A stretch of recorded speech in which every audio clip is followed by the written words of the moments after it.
Welcome to the Here's My Story channel. I'm Kirsten. Just like every other night, my mom assigned me to trash duty. I went outside and came face to face with a pit bull. It was growling and staring at me.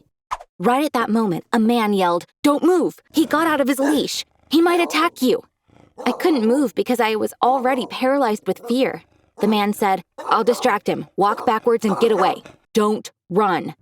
Those 10 seconds felt like 10 years. First, I walked slowly like the guy said, but then I had to get going. I turned around and ran home as fast as I could. I hated taking out the trash because things like this happened to me all the time. Just last week, I almost got hit by a drunk driver. I walked into the living room, trying to catch my breath. My mom and my brother Sean were playing a board game and having a blast. "Mom, I almost got attacked by a pit bull. I was barely able to get away. Why am I the only one taking out the trash? Sean should also do it once in a while," I said. Mom was upset because I interrupted their game. "You're just like your dad, complaining all the time."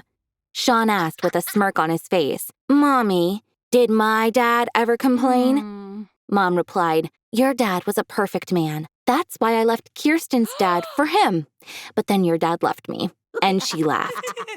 My mom married twice and got divorced both times. With her first husband, she had me, and with her second, she had Sean. So my brother and I share our mom, but we have different dads. My mom loves my brother more than she loves me and doesn't hide it. I'm kind of like the maid of the house. She always wants me to do stuff for her. Sean, on the other hand, enjoys being mom's favorite. One night, my dad called. He sounded awful. "Honey, I'm afraid I have some bad news for you. Unfortunately, we lost your grandpa. His body is being transported on a plane. There's something we need to go over before the funeral. Your grandpa's will is going to be presented. I talked to your mom. She's going to bring you to the lawyer's office," he said. My grandpa lived in South Africa, so I couldn't see much of him, but we talked on the phone all the time. He was my confidant. He was the one I called when my mom upset me. He would calm me down with his kind words. "Come, live here with me," he'd say. I'd refuse his offer and say, "I know she's a good person. I love her, even though she doesn't love me." I cried until morning thinking about my grandpa. As Mom took me to the lawyer's office, she said, "Sean has a soccer game today. Couldn't this guy have died another day?" "Mom, he's my grandpa and your ex-father-in-law. Have some respect," I grumbled. Mom snapped. "Why? He didn't like me. I didn't like him. I even kicked him out of the house once." When we got to the office, my dad was waiting for us there. Mom said, "This is a waste of time. What will? He had nothing to give his family." "Then you're in for a surprise," Dad replied. "My father had a large stake in a diamond mine. That's why he lived in South Africa." Mom was really surprised. Just then, an older lawyer walked in. He started reading my grandpa's will. My grandpa had left half of his fortune to my dad and the other half to me. But since I was too young, I couldn't get my inheritance yet. I'd have $30,000 transferred to my account on the first day of every month. I would receive my entire inheritance of $22 million as soon as I hit 18. My mom almost fainted when she heard about the money. She leaned towards me and whispered, "Oh my God, we are rich, sweetheart." Sweetheart? So now she starts calling me pet names after hearing about my inheritance? But she was in for another surprise. The lawyer continued reading the will. "I haven't forgiven my ex-daughter-in-law. I don't want her to benefit from my fortune in any way. If Kirsten gives her mom even a penny, both her monthly allowance and the inheritance amounting to $22 million will be cut off." My mom restrained herself even though she was furious. "I will benefit from that money forever and you can't stop me," she mumbled. When we got back home, my mom was a different person. She used to call me only by my name. Now she was calling me honey, baby, and lovey. She came by my room all the time. Every time she did, she would bring me something. "Honey, I made you a milkshake." "Lovey, I thought you'd like a nice sandwich now." She would only do this kind of thing to Sean before.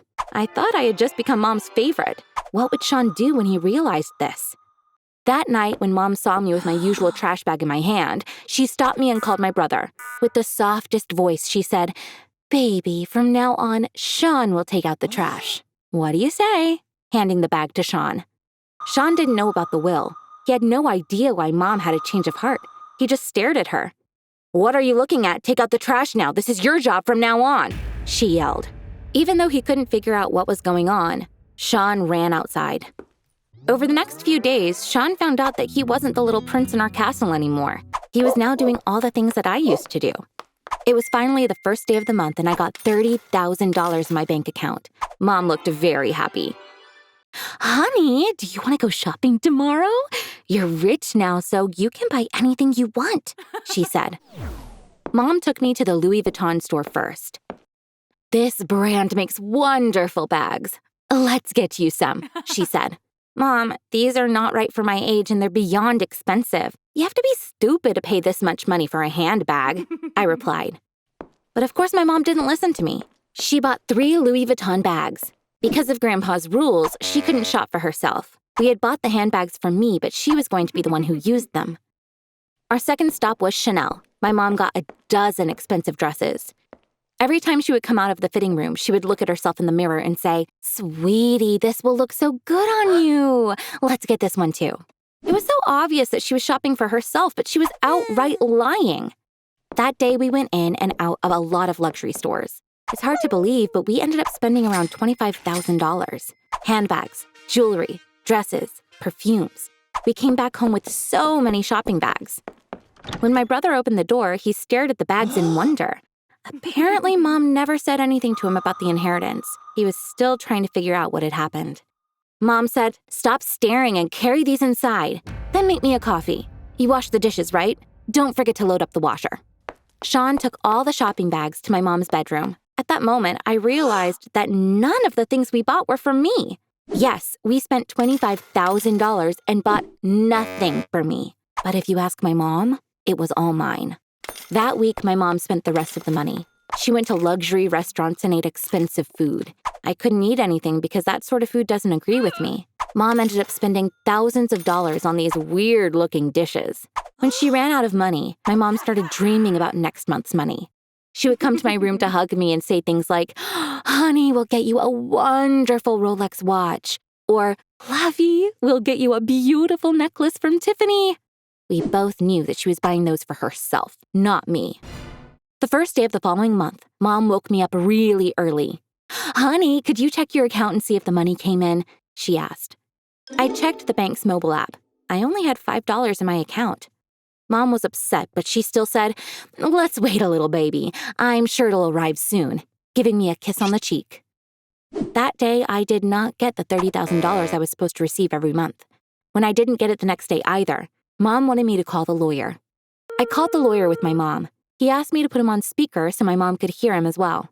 Kirsten, I have bad news for you. As you know, your grandpa didn't want your mom to benefit from your inheritance. If that condition was not met, you would be cut off. Your grandpa asked me to hire a private eye. He followed you last month and observed that you bought many things for your mom. My mom jumped in. You're mistaken. We got those for Kirsten, not for me, she said, trying to play it down. The lawyer replied, We have the information from the stores you shopped from. We determined that all the garments you bought were your size. You apparently got them for yourself. Because you broke the rules, your daughter is not going to be able to receive her inheritance. The entire sum will be donated to a non-profit organization.